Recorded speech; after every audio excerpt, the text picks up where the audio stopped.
Assalamualaikum warahmatullahi wabarakatuh. Bismillahirrahmanirrahim. Syukur kepada Allah biqaulina alhamdulillahi rabbil alamin.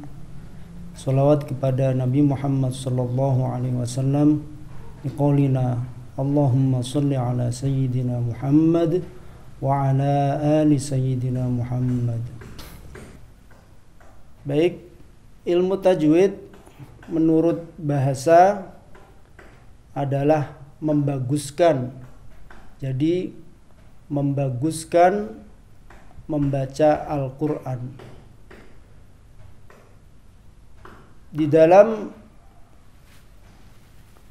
istilah ilmu tajwid itu diartikan dengan ikhraju kulli harfin min makhrajihi ma'a i'ta'ihi haqqahu wa mustahiqqahu. Mengeluarkan setiap huruf dari tempat keluarnya serta memberikan haknya dan mustahaknya. Yang dimaksud dengan hak di sini adalah sifat huruf yang menempel pada huruf itu sendiri. Misalnya sifat itbaq atau isti'la dan lain-lain. Sedangkan yang dimaksud dengan mustahak di sini adalah sifat yang nampak sewaktu-waktu pada huruf itu sendiri, seperti tafkhim, tarqiq dan lain-lain. Para pemirsa Taubat TV yang dimuliakan Allah Subhanahu wa taala. Lalu bagaimana hukumnya mempelajari ilmu tajwid itu? Hukum mempelajari ilmu tajwid adalah fardu kifayah. Jadi pada satu kampung bila tidak ada yang mengaji satupun, maka seluruh orang sekampung berdosa semua.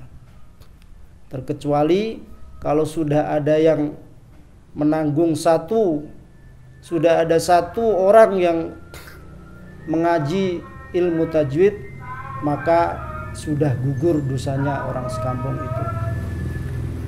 Lalu bagaimana hukumnya orang membaca Al-Quran dengan ilmu tajwid? Membaca Al-Quran dengan ilmu tajwid hukumnya fardu ain. Jadi orang yang membaca Al-Quran tidak dengan ilmu tajwid, yang dengung tidak dibaca dengung, yang idhar tidak dibaca idhar, apalagi tidak digurukan dengan guru yang benar-benar bidangnya Al-Quran, bacaannya salah, maka ia berdosa. Hal ini berdasar pada Al-Quran surat Al-Muzammil ayat 4. Bismillahirrahmanirrahim. Warattilil Qur'ana tartila. Dan bacalah Al-Quran itu dengan tartil. Tartil maksudnya harus dibaca dengan bagus, dengan tajwid. Tartil menurut Imam Ali bin Abi Thalib adalah membaguskan pengucapan huruf serta mengerti tempat-tempat waqaf.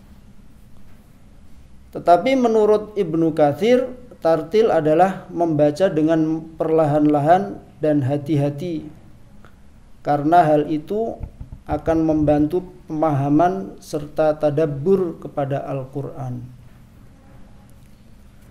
Para pemirsa TV Taubat yang dimuliakan Allah Subhanahu wa taala. Lalu bab-bab apa saja yang di dalam ilmu tajwid itu? Yang di dalam ilmu tajwid ini ada 8 bab. Yang pertama yaitu makharijul hurufi wa sifatuha.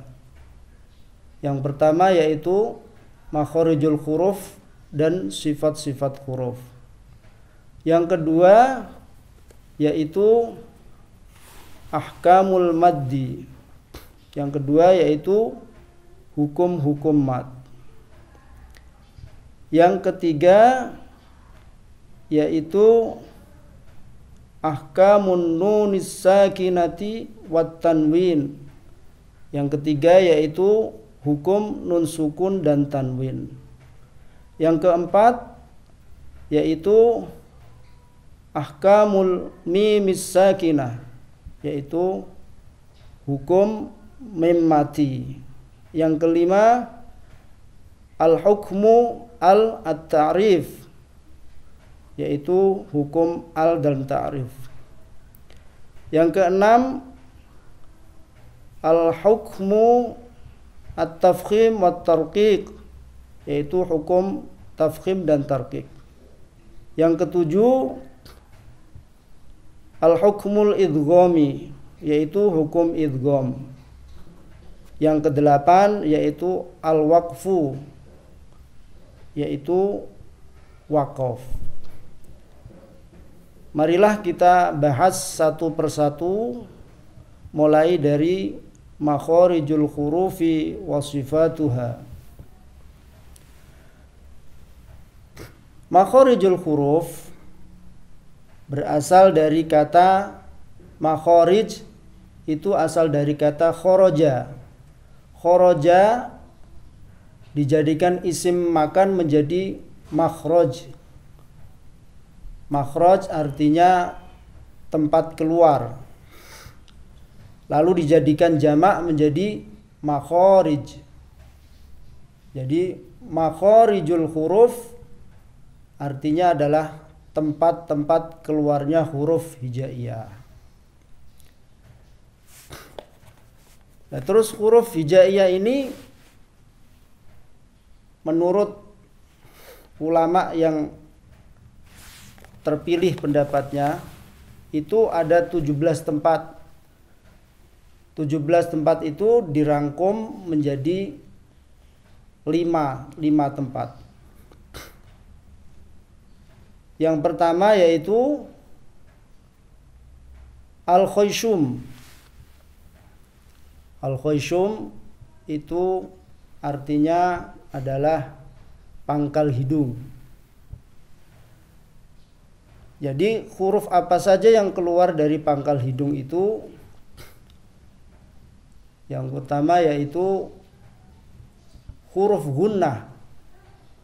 Huruf gunnah, baik gunnah musyaddadah, idgham bi gunnah, pokoknya yang serba dengung itu keluar dari pangkal hidung.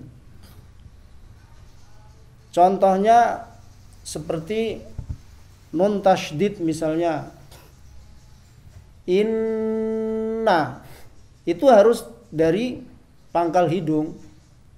Kalau misalnya dia kok hidungnya dipencet masih tetap jalan, berarti dia salah, dia tidak dari pangkal hidung.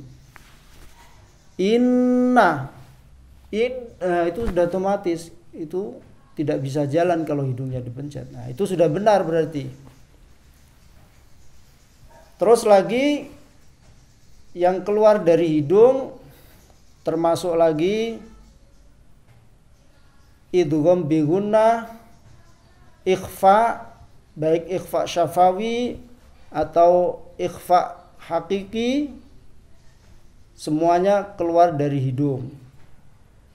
Misalnya contoh nun sukun bertemu tak misalnya, harus dari hidung.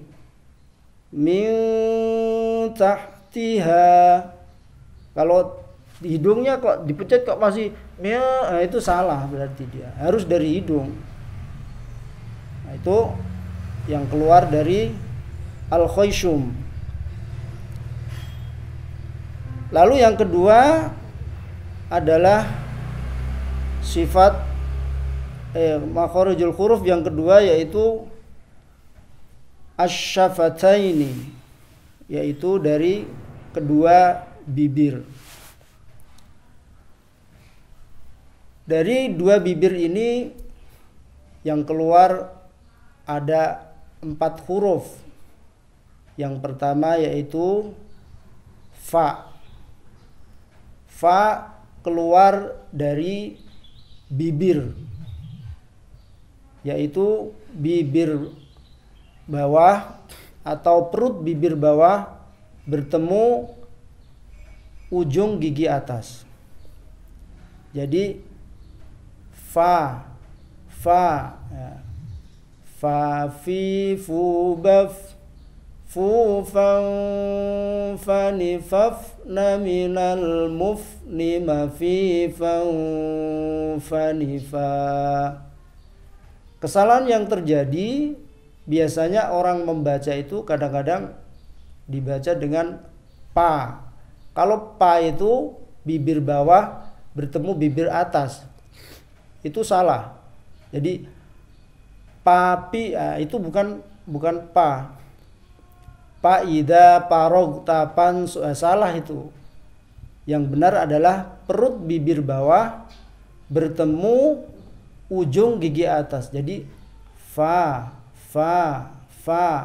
Nah, itu harap diperhatikan. Yang kedua yang keluar dari bibir yaitu huruf ba. Huruf ba itu keluar dari perut bibir bawah bertemu perut bibir atas. Jadi cukup ditempelkan saja, tidak usah terlalu ditekan. Jadi cukup ditempelkan ba. Babi bu bab bu bang bani bab naminal mubni mabi bang bani ba. Tidak usah terlalu babi, nggak usah begitu. Itu kesalahan yang sering terjadi, itu terlalu ditempel, itu salah. Jangan seperti orang Jawa. Kalau orang Jawa itu kalau baca ba itu di depannya dikasih m, itu salah. Misalnya kayak baca Bandung itu jadi Embandung, nah itu salah.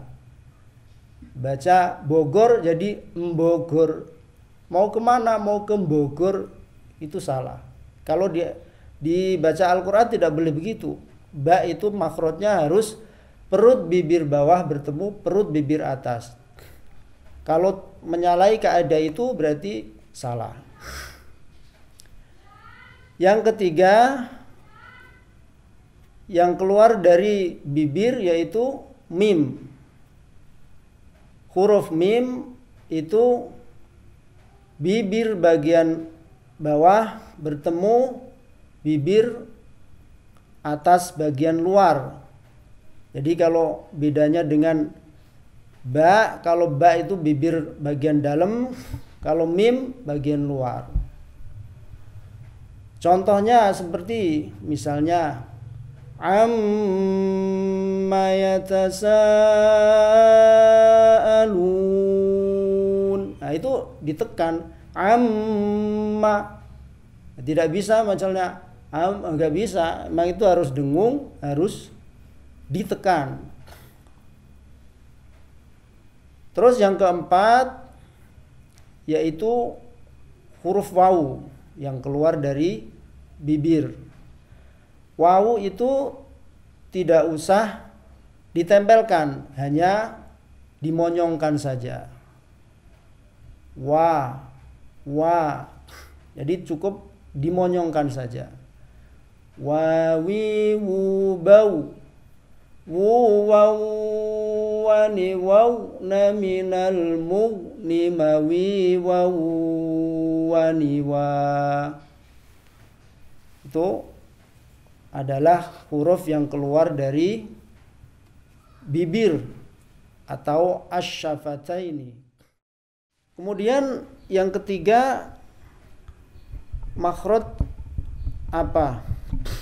Yaitu al-halqu. Al-halqu itu artinya adalah tenggorokan. Yang keluar dari tenggorokan itu apa saja? Yang keluar dari tenggorokan itu, tenggorokan dibagi tiga, yaitu adnal halqi, wastul halqi, dan aqsal halqi. Adnal halqi adalah tenggorokan paling atas. Itu yang keluar adalah huruf kha dan huruf ghin. Huruf kha dan huruf ghin. Nah, ini bedanya. Kalau huruf kha itu bacanya kita karena lidah kita naik ke atas jadinya seperti orang ngorok gitu. Kha kha kha. Nah. Kha khi khu bakh khu khon khoni khokh na minal mukh ni ma khi khon khoni kho. Nah, kalau huruf ghin tidak usah ngorok seperti huruf kha. Dia lebih halus bacanya. Gho.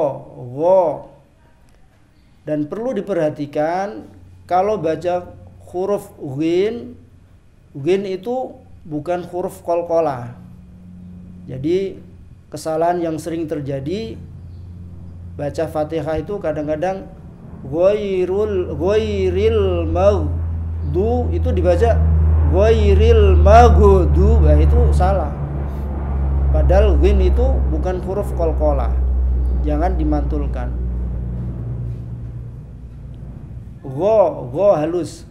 Ghi ghubau ghon ghoni ghna minal mughni ma ghi ghon ghoni gho. Ya. Lalu yang kedua yaitu wastul halqi, yaitu tengah tenggorokan. Yang keluar dari tengah tenggorokan adalah huruf ain dan huruf ha. Huruf ain itu membacanya harus di tengah-tengah tenggorokan. Berbeda dengan hamzah. Kalau hamzah itu di tenggorokan bagian bawah.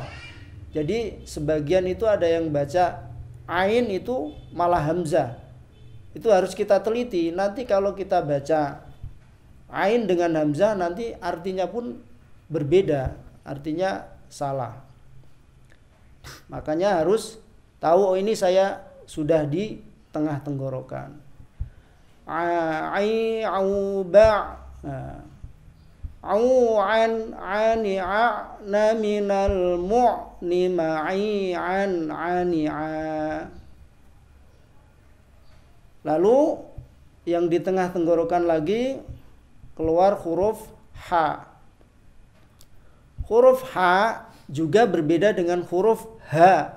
Nah, kalau huruf H itu di tengah tenggorokan.